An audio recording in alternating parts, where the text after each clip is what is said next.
Alors, la campagne, en tant que territoire et paysage, c'est d'abord un grand héritage anthropologique. Dans l'histoire de l'humanité, on peut dire qu'il y a trois façons d'être au monde, une quatrième en émergence.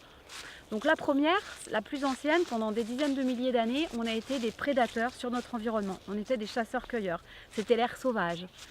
Ensuite, il y a eu la révolution agricole au néolithique, et là on est devenu des paysans, c'est-à-dire que le fondement de nos sociétés, c'était la production alimentaire. Ensuite, au début du 19e siècle, il y a eu une nouvelle révolution technique, la révolution industrielle, où là le fondement des sociétés, c'est devenu donc la production de biens matériels, et là il y a un grand processus d'urbanisation. Et puis on peut dire que depuis les années 90, il y a sans doute une nouvelle révolution qui est en cours avec la révolution du numérique, qui est en train de nous projeter dans une autre façon d'être au monde, que moi j'appelle la société de l'ère de la noosphère, de la pensée humaine connectée, une ère qui ne nous est pas encore accessible, donc on voit juste les débuts. Donc en fait pour moi, la campagne, vous comprenez que c'est un héritage de l'ère paysanne.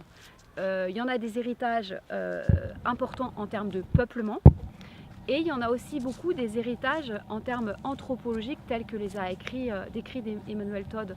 On a des héritages familiaux, des fonctionnements sociaux profonds qui datent encore de cette ère paysanne qui a disparu complètement en France simplement au milieu du XXe siècle.